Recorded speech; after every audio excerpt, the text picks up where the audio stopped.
এই জন্য আমাদেরকে আসলে কি করতে হবে, এই জালিম সরকারকে, এই স্বৈরাচার সরকারকে তার এই কোটা তিনি যে কোটা যে চালু করছেন, তার এই কোটাকে আমরা মানিয়ে দিতে চাই, তার এই কোটাকে আমি কবর দিতে চাই। দেখেন ভাই, আমার বাসা সেই কুষ্টিয়া। আমি কুষ্টিয়া থেকে সেই পাবনা জেলাতে জামিয়া সাহেবের মতো বড় একটা মাদ্রাসা লেখাপড়া করে। আসলে এটা আমার গর্ব নয়, আসলে এটা আমার মা বাবার তাদের মাথার ঘাম পায়ে ফেলানো টাকা দিয়ে আমরা এইখানে লেখাপড়া করতে পারছি।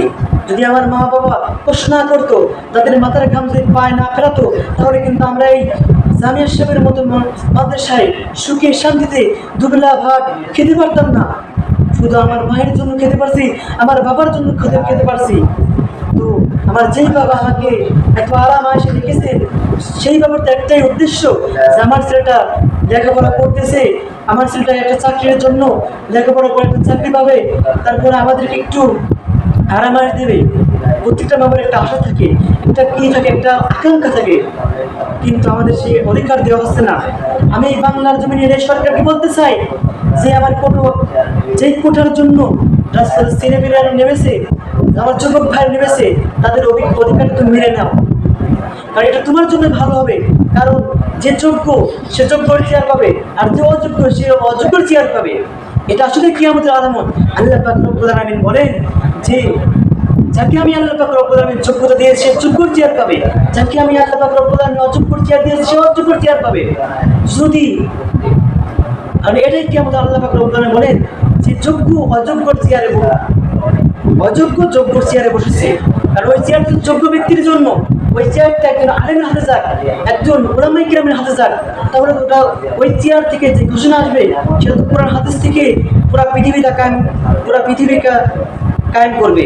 এই জন্য আমাদের উচিত এই গণতন্ত্রের গোষ্ঠীকে নাই, গণতন্ত্রের প্রয়োজন নাই। কারণ গণতন্ত্র দিয়ে বাংলার জমিনে ইসলাম কায়েম করা যাবে। ইসলাম কায়েম করতে হলে একমাত্র কি করতে হবে, যে কুরআন হাদিস অনুযায়ী দেশ চালাতে হবে। আল্লাহ রাসূল সাল্লাল্লাহু আলাইহি সাল্লাম তার সাহাবায়ে কিরামগণ একাধারে কোরআন দিয়ে, অর্থাৎ কোরআন দিয়ে মক্কার জমিনের রাষ্ট্র চালিয়েছেন, ইরাকের জমিন রাষ্ট্র চালিয়েছেন। কিন্তু আজ বাংলার জমিনের মধ্যে যে কোরআনের কোনো আইন নাই, কোরআনের কোনো বিধান নাই, তারা কিভাবে বাংলার জমিন চালাচ্ছে? গণতন্ত্র দিয়ে চালাচ্ছে। তবে গণতন্ত্র গোষ্ঠীকে নাই। আমি চাই যে বাংলার জমিন কোরআন দিয়ে চলবে, বাংলার জমিন হাদিস দিয়ে চলবে।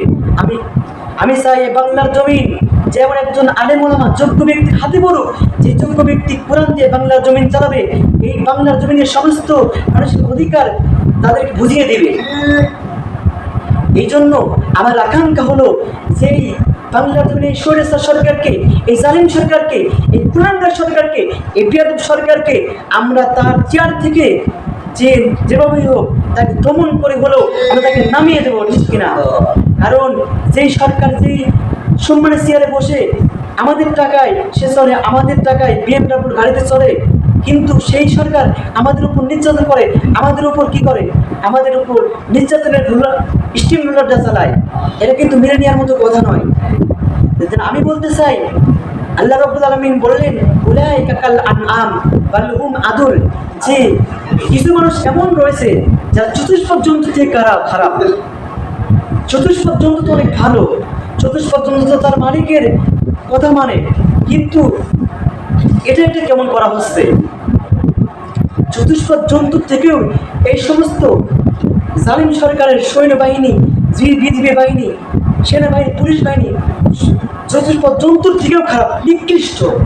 এই জন্য আমাদেরকে এই বাংলার জমিন গড়তে হলে, এই বাংলার জমিনের মানুষের অধিকার বুঝিয়ে দিতে হলে আমাদেরকে কোরআন দিয়ে দেশ চালাতে হবে।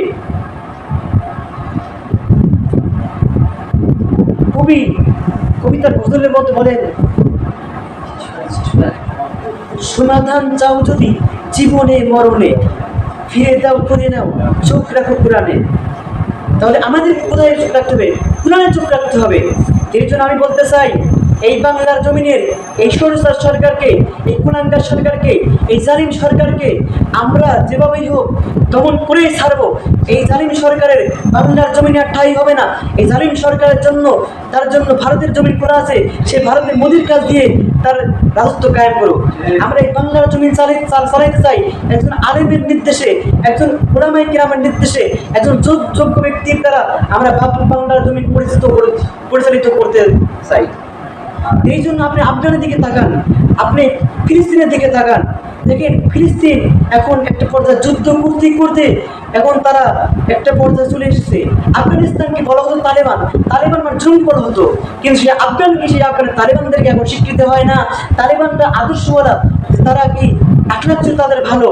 দেখেন তারা যে তারা কিন্তু বেশি সময় লাগে নাই, মাত্র কয়েক ঘন্টার মধ্যে তারা পুরা আফগানিস্তান তারা কি করে দখল করে নিয়েছেন।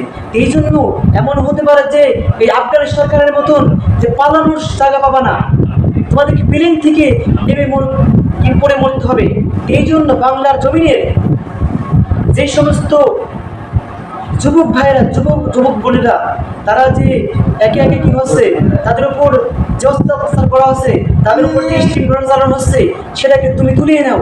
আর যদি তুমি না তোলো, তাহলে তোমার জন্য আমি এই বাংলার জমিনের যুবক যুবতী ভাইদেরকে বলবো, তোমরা যে মাঠের নামে নেমেছো, যদি হাজারো বন্ধুকে গুলি দিয়ে তোমাদেরকে মেরে দেওয়া হয়, তবুও তোমরা একটু পিছপা হবে না, তবুও তোমরা একটু এই জালিম সরকারের এই কোটা আন্দোলন থেকে একটু পিছপা হবে না।